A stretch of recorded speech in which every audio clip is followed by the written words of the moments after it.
Hi, I am a glamping enthusiast, and when I come across something amazing, I like to share the information. I don't get paid for anything. In this video, I want to talk about some small tools for either picnicking or glamping.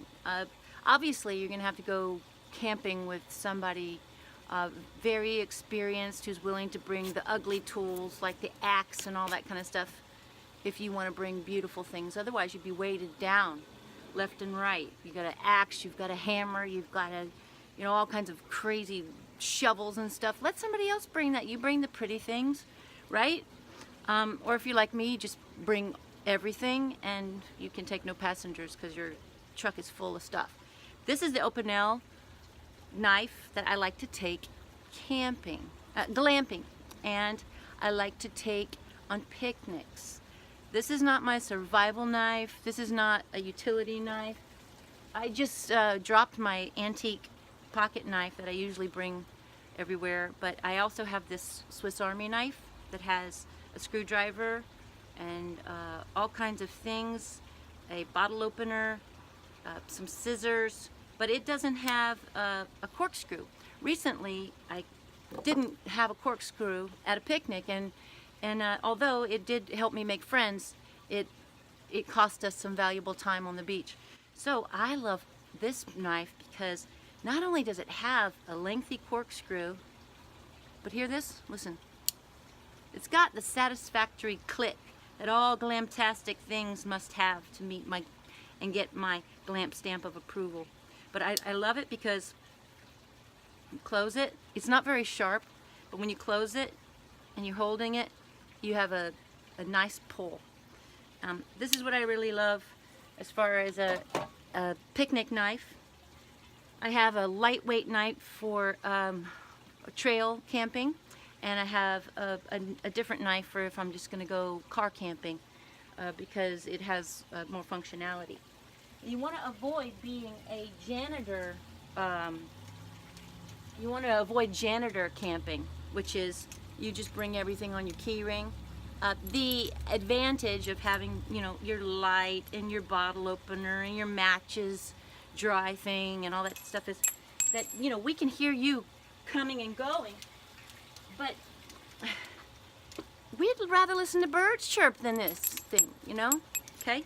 So recently, like I told you, I didn't have a corkscrew, and my corkscrew that I usually bring camping looks like this. So I ordered 2 more. I keep saying camping when I mean picnic. This was a picnic. This usually goes in my picnic kit. You do this, you do that, and you have a cute little thing to bring with you. And it doesn't take up much space, so probably I lost it because no one knew what it was. Probably threw it away. So now another option for a picnic knife would be these, that you get Williams-Sonoma and stuff that come in their own sleeves. Not sure, everywhere sells these. Sometimes it's wet and I put it back in here. Sometimes it's dirty, I put it back in here to pack up. And then, bacteria go in here, and it's hard to clean this thing. So I kind of like a pocket knife for picnicking. So I've shown you, all this stuff, small tools. It's important to have a bottle opener. It's important, and that can be on your key ring, okay, little janitor. And it's important to have some sort of light. But this is the light. There are several lights that I like to have. This is the light that goes around my neck that just lights the path. Here's the switches. It's just a book light, but it only lights the path instead of going into people's eyeballs, okay? I like another little book light above the stove that I mount just above, just for cooking at night, so it doesn't blind anyone and you can still see by starlight. You don't want to affect your night vision.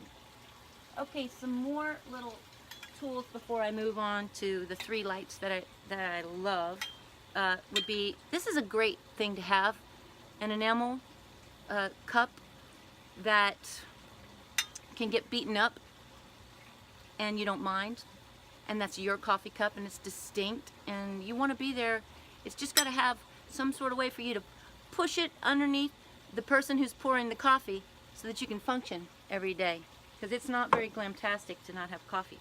I love these because you can put a tablecloth on a little picnic table, and you can, the picnic table can be very small, but you have a place to mount your wine glass in here, but you also have a way to secure the tablecloth onto the table, providing it's this big, and that way if a gust of wind comes by, it's not blowing your tablecloth off. I love buying red and white checkered fabric and just cutting my tablecloths to size and putting on the sewing machine and just doing a zigzag all the way around. And if you don't know how to do that, you can pay a tailor, you know, at your local dry cleaner. Oh, and before I move on to lights, I want to show you something I really love. I love these parrot clips, boom boom, because now we can keep a trash can anywhere we go. I learned this from Margie. Just love it. Now we've got an instant trash can. Now, if you have to keep your trash, if you want to keep your trash sealed up and it's stinking or whatever, you might have to use plastic trash bags. But look, why don't you just use, if you've got a water source nearby, why not use something reusable that's always your trash can? Just put it on your last day of camping, just put it near the water and put soap in it and just soap it up and then turn it inside out, and then, you know, manage this somehow with just common sense rules, so you don't put plastic into the environment. Just reuse it. Okay, so here I want to talk about some lights. Obviously, you're probably thinking, why buy a light? Look, I want to save money and I'll have a sexy candle. Well, where are you going to keep your candle? I suggest your ice chest, because wax melts. Otherwise, if you know you're going to have shade somewhere, okay, or in your tent, but then you don't have a portable light, and it's not very portable, and it's kind of dangerous actually. But I'm not ruling a candle out, because it prevents and lessens the condensation within your tent. So it's very nice to have a candle. You just want to make sure if you have dogs or if you're in a dry brush that you're not doing something crazy, okay? Don't be crazy. Another thing I really love is, yeah, I love rechargeable stuff, but isn't it nice just to use rechargeable batteries and put them into things that don't need to be recharged? I mean, it's crazy. It's a crazy spider web of things that I'm charging before each camping trip. I love this light. It's beautiful for picnicking. It comes in a bunch of colors, so it coordinates with the marine blue of all my picnic stuff. I love this light. And it hangs, and it is compact, and you can put it in front of a jug and make a bigger light. I love these solar lights. You just keep them outside, and the sun hits them, and then you blow them up, and they change colors, and they're mood lights. They don't provide a lot of light. This is my all-time favorite lantern. I want to do a separate video on just how much I'm in love with it. It's called Bare Bones, but it's not bare bones. It's too heavy to be bare bones. You know, bare bones suggests that we can take this out on a hiking expedition where weight is important. Low weight is important. Well, this is heavy, okay? But it comes with a carabiner. It's freestanding or can be hung. It comes with it's chargeable, so it doesn't take batteries, which I don't like that, but so what? Look at that. It comes with a cord that's an extension cord. But who's going to keep up with the extension cord? My goodness. Then it wraps away just like this, okay? And then on top, listen to this. Listen, listen. Click. It clicks, and it shows you how much energy it's got. It's got three blue lights here to show you. And then you can turn it down on a dimmer and make it less hard on the eyes. Now it's just very light, and you can set it on the, like at an outdoor event, like a movie outdoors or something, or the evening meal camping, and just a little bit of light, just to show what entrees you have out there. I am in love with this. Really. Okay, so that's all I wanted to show you for today. Happy glamping.